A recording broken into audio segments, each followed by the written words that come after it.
Hey everybody. You remember those weird Tim Allen movies where he accidentally kills Santa and then has to become Santa through some magical power?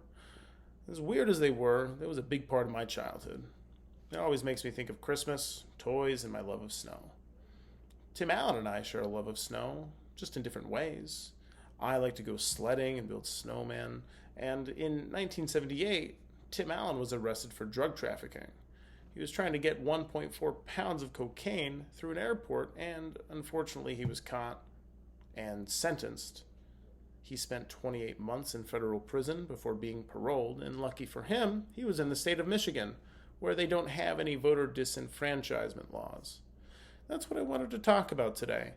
I want to talk about those who were convicted of felonies losing their right to vote. Now, data that's been provided by the United States Census Bureau and the Bureau of Justice Statistics confirms that minority communities are disproportionately harmed. I believe that this is a direct result of criminalization of drugs, and specifically the introduction of mandatory minimum sentencing. I just wanted to look at this graph here where we've got roughly 60% of the population clocking in as white. We've got about 20% coming in as Latino and about 15% as black.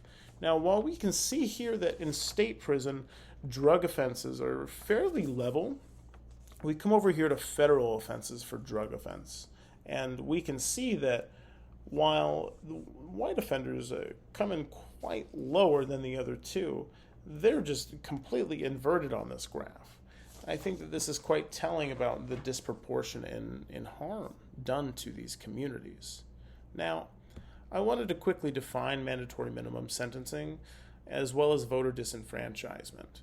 Mandatory minimum sentencing is this practice where if you are in possession of a certain amount of a certain substance, then you have to spend a certain amount of time in prison. It's a very formulaic way of sentencing. And I don't think that that brings a lot of justice. And that's a different conversation for a different time. And when it comes to voter disenfranchisement, that's essentially the practice of taking away the right to vote from other people based off of action, and in this case, committing crime.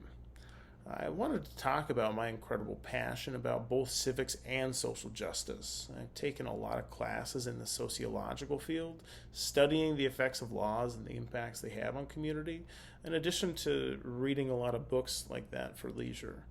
Now, we're going to be discussing why keeping these convicted felons from voting is against the best interest of the American voter. In order to build a fair and representative government, we need to actually be represented in an equal way. I'm going to show you how that's not currently the case, as well as provide some solutions.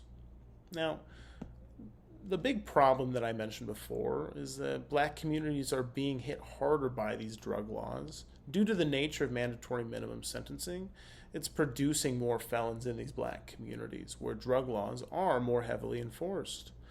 Black communities are disproportionately damaged, in turn, by the effects of both the United States prison system as well as the laws that restrict the voting rights of criminal offenders. Christopher Eugen, who's a professor of sociology and law at the University of Minnesota, is an author on this the Sentencing Project. He's worked on it with a lot of different people. One of the quotes that come from there are, quote, 1 in 13 black people of voting age are denied the right to vote because of laws that disenfranchise people with felony convictions, close quote. Think about that statistic, 1 in 13. Well, that doesn't sound significant. It really is. That's a lot of people in this country being unable to vote due to a criminal record, especially in that minority community. That takes away a lot of their voice and representation, especially because voting is one of the most sacred practices that we have in this country. Now, offenders re-entering the world after prison are subjected, in some states, to losing their voice in their local and national communities. They're leaving prison and are immediately invalidated by the world around them. They're rendered incapable of changing the system that may or may not have wronged them through this practice of mandatory minimum sentencing. Now that we've identified the problem, let's explore some solutions. I see the solution as quite simple, which is protecting one of our country's founding principles: no taxation without representation. I say that we protect the voting rights of those who've committed crime. Now, the ACLU has produced a map that indicates the different areas for different kinds of state laws when it comes to voter disenfranchisement. I can see that it's a little hard to see. We can make it a bit close for a second. If you look here at Arizona, we have a law that allows some people with felony convictions to vote and others not. Over here in the red, it can be a bit hard to see in Kentucky, for example. That is a law that represents all people with felony convictions are permanently disenfranchised. There are some states up here, for example, in Maine, that allows everybody the right to vote. The point that I'm trying to get across is that it is very vast in the decision making, and that's a result of the Constitution, which allows states to determine how they run their elections and their voting practices.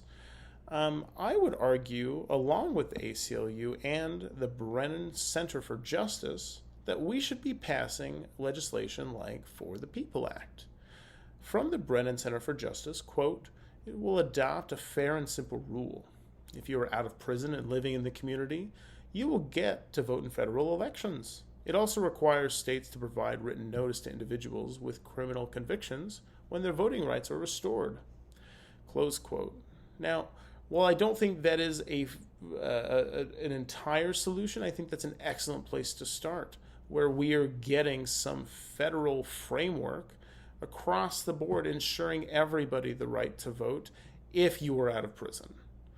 Dissidents might argue to this that would mean that convicted murderers and rapists would be able to vote too, and we shouldn't allow for that. While I can appreciate the sentiment because it's essentially saying that their voice is just as important as yours, that is quite the case. That although they committed these crimes, it doesn't devalue your voice or your opinion. I think that is the great thing about freedom of speech, that everybody, regardless of who you are, has an equal say in things and how things are run in this country. If we feel the need to censor people that we don't agree with, that might be pointing to a flaw in our own rhetoric. Now, having a clear picture of the social problem along with the answer gives us a direction for solving this issue. We've discussed the stripping of voting rights from these people convicted of felony crime. Leaving today, I would like everybody to be willing to advocate for a system that represents all of its members, even the ones that have made mistakes, as egregious as they might be. I believe that we have a moral obligation to make sure that all citizens in the United States are able to exercise their right to vote. A plan is as simple as reinstating the voting rights of any and all felony offenders. A war was started over the concept of taxation without representation, and I think that we should be relentless in our efforts of fairness and equality and upholding that standard. I think we should be making the effort, like Tim Allen, to keep our future family friendly. Don't take this as criticism of drug use, but rather criticism of how taking people's voices and representation in a community and their ability to make change is the antithesis of family friendly. I urge all of you to reach out to your local and state representatives in this upcoming election and research who they are and what they support. In addition to our federal representatives, I urge you to call Senator Mark Kelly at 602-671-7901 and demand that we pass this Fairness Voting Act. In addition to calling Senator Sinema at 602-598-7327. Do the same thing.